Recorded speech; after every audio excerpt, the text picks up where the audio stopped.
What's going on, everybody? This is dkdynamite, and we're sending in the clown here on Moscow to drop a quick nuke with the new Groza Tracer. Hopefully enjoy the background gameplay, but my Who Are These People t-shirts are also now available on Teespring. The link is down below, and hopefully you can make it to tomorrow's Bombcast. We have a special segment of Who Are These People that you don't want to miss, but tonight we're going to be talking about the first major update of Season 3, a potential Mason Numbers event, as well as some other surprise announcements from Activision. Definitely stay tuned. But before we jump into that, be sure to hit that subscribe button down below, and let me know real quickly in the comments, will you be giving the new Gunfight tournament a shot if you want some new rewards, or is it not really your style? Let me know all your thoughts down below. But also an update on yesterday's video. I made a few mistakes, some of the bundles I read off. I confused the MAC 10 for the Milano, MP5 for the KSP, vice versa. People got triggered about that in the comments, which had me cringing a little bit because there are bigger problems in the world than confusing one skin for another. But I appreciate all of you out there that politely corrected me in the comment section. I understand the confusion. But also very quickly, I have a separate zombies focused video probably dropping tomorrow or this weekend, talking about new Easter eggs just got found over in Black Ops 3 and 4.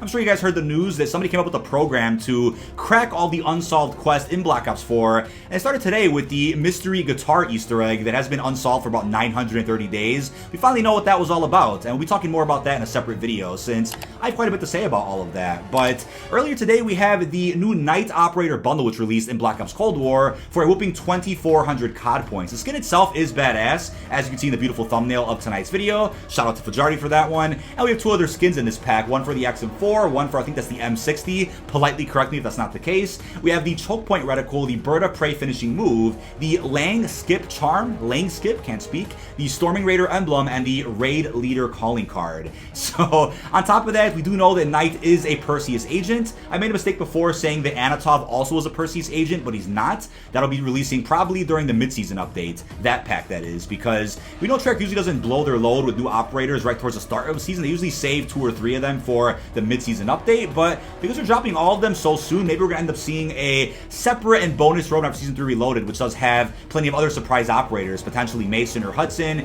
You never know who could be dropping at some point in the future. But in terms of the first major update for Black Ops Cold War Season 3, we got a tweet from Treyarch, as you guys can see, that confirms in the latest update we have the new 6v6 Diesel 24/7 playlist. Originally we just had Diesel Face Off, which isn't there anymore. The new Gunfight tournament, new multiplayer challenge updates, the Swiss K31 aim assist and Deadshot daiquiri fixes in zombies, new stability updates, ping data while searching for a match, and Sticks and Stones will continue as a featured playlist in multiplayer. So I'll be going over the patch notes in a second, but I do like this one real huge update when it comes to multiplayer challenges. So everybody out there is always complaining about the fact they do some of the challenges in multiplayer and their game ends, but then the challenge didn't track properly. You know, that happens. That's a legit bug, but other people out there quit their matches while doing a challenge, and all of a sudden their progress doesn't save. So it's kind of an unspoken truth that when you back out of a game while doing a multiplayer challenge, the challenge won't track. Now, that wasn't the case in Modern Warfare for some reason, but that is the case in Black Ops Cold War. Well, as of today, it was confirmed that with this new update, now you can actually quit your matches and still save the progress for some of the weapons you were trying to unlock, which is a great feature that I think a lot of people out there were asking for. Treyarch also dropped the following statement: today's update brings a new week of gunfight tournaments with more exclusive rewards to earn by winning your way through the brackets. Register with your dual partner today and show off your skills today through May 6th. You didn't unlock the rewards from winning our previous gunfight tournament, no worries. You're still able to catch up and win them and this week's rewards by winning your way through the bracket twice. Gunfight tournament prizes are queued so players will never miss out on a reward, which to me is great since the previous reward was a nice looking skin for the AK-47. I haven't used it too much, but it does look pretty nice, and if you missed out on it, don't you worry, because it looks like going forward, as I talked about in a previous video, there's going to be about 11 more gunfight tournaments with different rewards in them. But once you miss a tournament, it doesn't mean that you can't earn that reward that you may have wanted. You can still do that. It just means you have to win a couple more tournaments in a row if you missed out on a few weeks worth of tournaments. So along with that, tonight's gunfight tournament does reward you with a new skin for the Howard shotgun, and it looks okay. I'm hoping for some cooler rewards in the future. I know gunfight tournaments aren't easy to win, especially if you know, you're going up against some PC sweats, you're going up against some lasers. I know it could be a bit of a pain, but hopefully in the future they maybe put something in like a Mastercraft or a cool looking reactive camo to really incentivize going through all the brackets. So we'll just have to wait and see what the future rewards could be for Gunfight. And they also mentioned that yes, 6v6 Diesel is live this week, offering a mosh pit of TDM, Domination, Kill Confirmed, and Hardpoint on one of Season 3's brand new maps. There is a hardcore Diesel 24/7 playlist available in Quick Play. I love how they're still giving some love to some hardcore players out there. I think everybody really appreciates that. that. Sticks and Stones is still here, as well as Face Off returning to core and hardcore with more 3v3 action. People out there were asking me quite a bit about the pinging issue over in Black Ops Cold War during my recent stream and even some previous videos, and they have fixed that as of tonight as well, which to me is great. But the full patch notes list is also linked down below in the description if you want to read more into some of the small nitpicks for Outbreak, Zombies, and some of the other modes in game. Now, real quickly as well, I wanted to make clear that One in the Chamber is a mode coming to Black Ops Cold War probably in the next season, maybe a bit after that. An image surfaced earlier today on Twitter, which I can't show on screen for obvious reasons. Maybe check the description if you guys want to see it. But One in the Chamber has been found, and somebody was booting up the mode over on Miami. So without a doubt, all the party games we know and love from previous Black Ops games are going to make their way into Black Ops Cold War. We already have pretty much all of them so far. Infected, Prop Hunt, Gun Game, Sticks and Stones. We're just missing One in the Chamber and Sharpshooter. Correct me if I'm wrong, Sharpshooter didn't come back in Black Ops 4, but every other party game mode did. Sharpshooter was a classic in Black Ops 1 and 2, but I remember Black Ops 3 had some incredible matches going with, I think it was a bit of Sticks and Stones with the NX Shadowclaw, the Ballistic Knife. I think Gun Game played well in Black Ops 3 as well with all the DLC weapons, so looking forward to some more party games, maybe a separate playlist for it in the future, considering we have crossplay. Why not have more playlists in the game, right? That's kind of what I'm thinking, but we'll have to wait and see when One in the Chamber does end up dropping. But real competitive mode that I was always a big fan of. And now when it comes to a potential Mason numbers event, shout out to Fajardi for providing me some of these ideas that I thought about before but completely forgot about. So first and foremost, as I went over in a previous video, on the Season 3 roadmap, there is a mid-season event planned,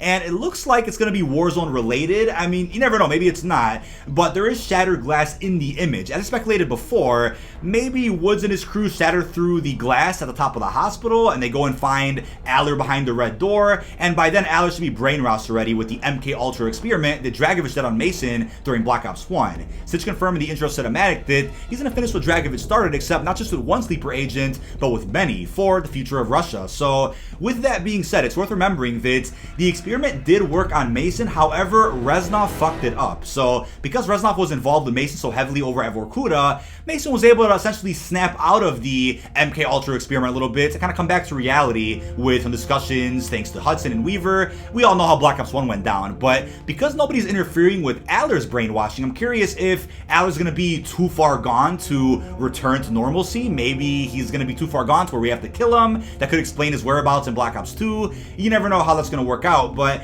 maybe this is a big tie-in to the leaked audio that surfaced a couple of months ago about the numbers and Mason. If you guys aren't familiar with this, there are audio lines in the files of Warzone where every operator does say, and I quote, "The numbers, Mason, what do they mean?" So it kind of reminded me of how in Blackout, characters would have conversations with each other that never really led anywhere, but maybe they're going to lead somewhere in Warzone through this type of an event. And maybe during this mid-season update that we see on the roadmap, Mason's going to be introduced as a surprise character, and something happens to the numbers. Maybe Aller goes through what Mason went through. Mason tries to help him, but fails. And they could even explain why they're dropping all the operators so soon, as I said earlier in the video. Treyarch usually saves about 2 to 3 of them for the mid-season update, but this time around, they've dropped almost all of them during the first week of the season. So there could be some other surprise operators planned for the mid-season update. Mason could be one of them, and they could explain the numbers, audio, and the files of the game. We'll have to see a mid-season event over in Warzone that can top the nuke event. I won't go off on a tangent about the nuke event, but it was a bit overwhelming from a standpoint of a fan that was able to come up with plenty of other ideas of how they could have went with the nuke event in so many other creative ways.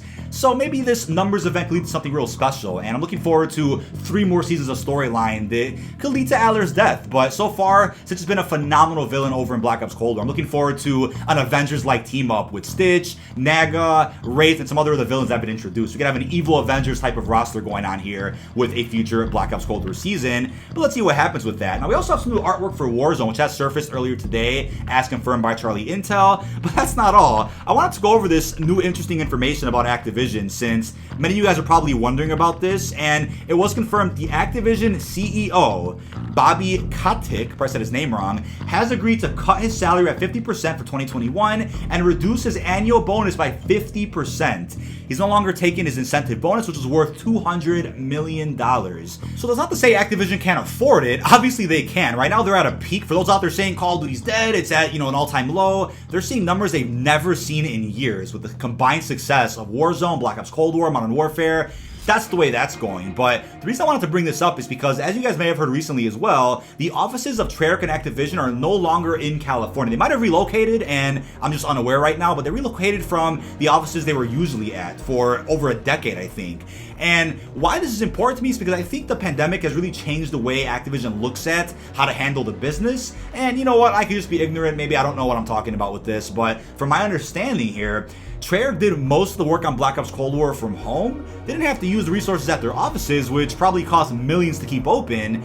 And they also made a hell of a lot of money from the combined success of 3 games right now. And as they confirm themselves, Warzone has changed the way they're looking at marketing future Call of Duties. It worked their Black Ops Cold War using Pawn Takes Pawn, the live event in game, so I think they're going to look at a much different approach with how to pay higher ups, how to go ahead and market new Call of Duty releases. So I'm looking forward to the future of the company. I'm hoping that it's for the better. I'm hoping that they've looked at how to really make the fans happy and go from there. When it was confirmed in a recent investors call about, I think it was 2 months ago, that Bobby would be getting a $200 million bonus, the community went crazy saying, you know what, there's no Warzone anti-cheat. We have shitty servers. Why is this guy getting a big bonus? I'm not going to defend Bobby here or defend a major CEO. But they don't just do nothing, right? CEOs don't sit on their ass and do nothing compared to developers or higher-ups. They have a different amount of responsibilities that, I guess, get paid pretty handsomely. And I understand that, but I'm not going to go ahead and say that he should have taken this bonus. But I think now that he's not taking it, could have been the right choice for the company, right? Maybe he'll be pouring this money into other higher-ups, other departments, more money into some of the franchises Activision runs. This could be for the better. So I think they're taking a step in the right direction with this, and I'm hoping that Call of Duty, thrives for the better because of this decision. But that is about it. This has been dkdynamite. Leave all your thoughts down below in the comment section. What are your thoughts on the first major update of Season 3? What are you feeling about the new content released in game earlier? How do you feel about Bobby not taking a $200 million bonus? Leave all your thoughts down below. Really hope you enjoyed. Stay tuned for a beautiful zombies video dropping very soon. Peace out, everyone.